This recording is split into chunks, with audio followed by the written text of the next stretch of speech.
Karon adlaw sa Martes sa ikanapulog usa nga semana sulod sa tuig. Ang Dios naglihok labaw sa atong mga gilauman. Samtang ang kalibutan nagbayaw sa mga adunahan ug mga gamhanan, gibayaw sa Dios ang mga kabus ug mga ubos. Bisan pa man sa pagpanglutos nga nasinati sa mga taga-Korinto, sila napuno gihapon sa kalipay. Bisan pa man sa ilang kakabos, manggihatagon silang mitubag.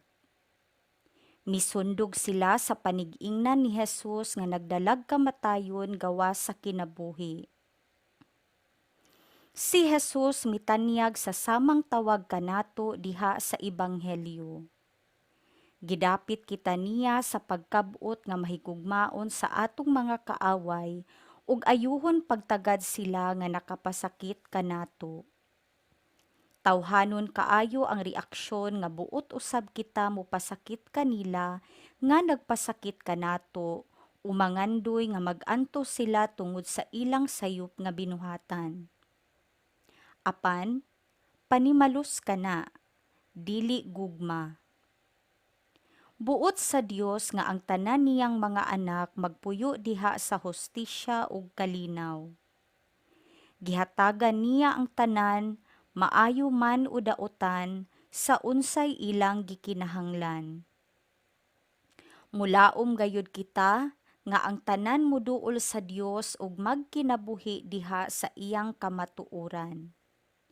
Busa, kuyugan nato bisan sila nga nakapasakit kanato uban ang atong pag-ampo ug mahigugmaong kaayo.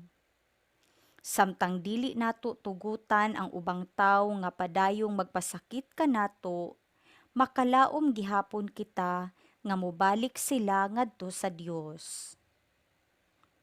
Pamalandong. Sa higayon nga adunay magpasakit kanako, unsa may akong reaksyon? Manimalos ba ako o buhaton ang pamaagi sa Ginoo? Pagbasa gikan sa ikaduhang sulat ni San Pablo ngadto sa taga-Korinto. Mga igsuon, buot namo nga masayod kamo sa nahimo sa grasya sa Dios didto sa mga simbahan sa Macedonia.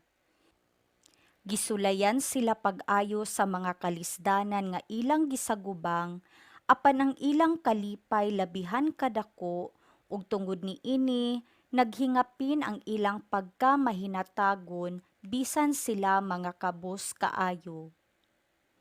Makapamatuod ako nga naghatag sila sumala sa ilang maarangan ug labaw pagani ni ana kaysa kaugalingon nilang pagbuot. Naghangyo sila kanamo ug gani namugos man nga tugutan sila pagtabang sa katawhan sa Dios didto sa Judea. Ug ang gibuhat nila labaw pa kaayo kaysa among gipaabot. Una sa tanan, gitugyan nila ang ilang kaugalingon ngadto sa Ginoo. Ug unya, pinaagi sa pagbuot sa Dios, gitugyan usab nila kanamo ang ilang kaugalingon. Busa gidasig namo si Tito nga maoy misugod niining buhata sa pagpadayon niini ug pagtabang kaninyo paghuman niining talagsaong pag-alagad sa gugma. Kamu mga dato kaayo sa pagtuo, sa panulti, sa kahibalo, sa inyong tinguha sa pagtabang, ug sa inyong paghigugma kanamo. Busa buot kami nga magmahinatagon usab kamo niining pag-alagad sa gugma. Wala ako maghimog bisan unsang mga lagda, apan pinaagi sa pagpakita sa tinguha sa uban sa pagtabang, buot kong masayran kung tinuod bagayod ang inyong gugma. Kay nasayod kamo sa grasya sa atong Ginoong Hesukristo, nga bisan siya dato, nagpakakabus siya tungod kaninyo, aron madato kamo pinaagi sa iyang kakabus. Ang pulong sa Ginoo. Salmo responsoryo.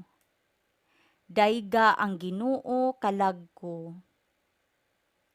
Daygon ko ang Ginoo sa tibuok kong kinabuhi, awitan ko ang kadayganan sa akong Dios samtang buhi pa ako. Dayga ang Ginoo kalagko. Bulahan siya kansang hinabang mao ang Dios ni Jacob, kansang kalauman anaa sa Ginoo nga iyang Dios, nga nagbuhat sa langit ug sa yuta, sa dagat ug sa tanan nga anaa kanila. Dayga ang Ginoo kalagko. Nagmatinumanon hangtod sa kahangturan, nagaamping sa katarong alang sa mga gidaog-daog, nagahatag og pagkaon sa mga gigutom. Ang Ginoo nagapalingkawa sa mga binilanggo. Dayga ang Ginoo kalagko. Ang Ginoo naghatag og kahayag sa mga buta. Ang Ginoo nagapabangon sa mga nahilukapa. Ang Ginoo nahigugma sa matarong. Ang Ginoo nanalipod sa mga langyaw. Dayga ang Ginoo kalagko. Pagbasa gikan sa Santos nga Ebanghelyo sumala ni San Mateo. Si Jesus miingon sa iyang mga tinun-an, nakadungog kamo nga giingon kaniadto, higugmaa ang imong mga higala ug dumti ang imong mga kaaway. Apan karon sultihan ko kamo.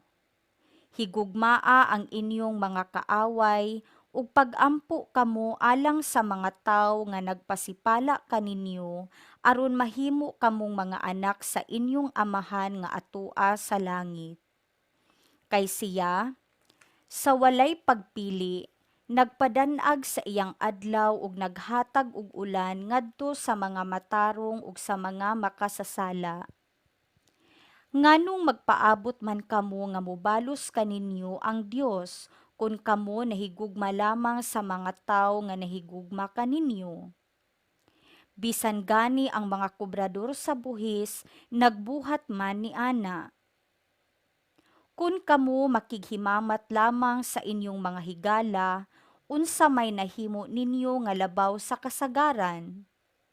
Bisan gani ang mga tawo nga wala motuo sa Dios nagbuhat man ni ana. Kinahanglan magmahingpit kamo, ingon nga hingpit ang inyong amahan nga atua sa langit. Ang Ebanghelyo sa Ginoo.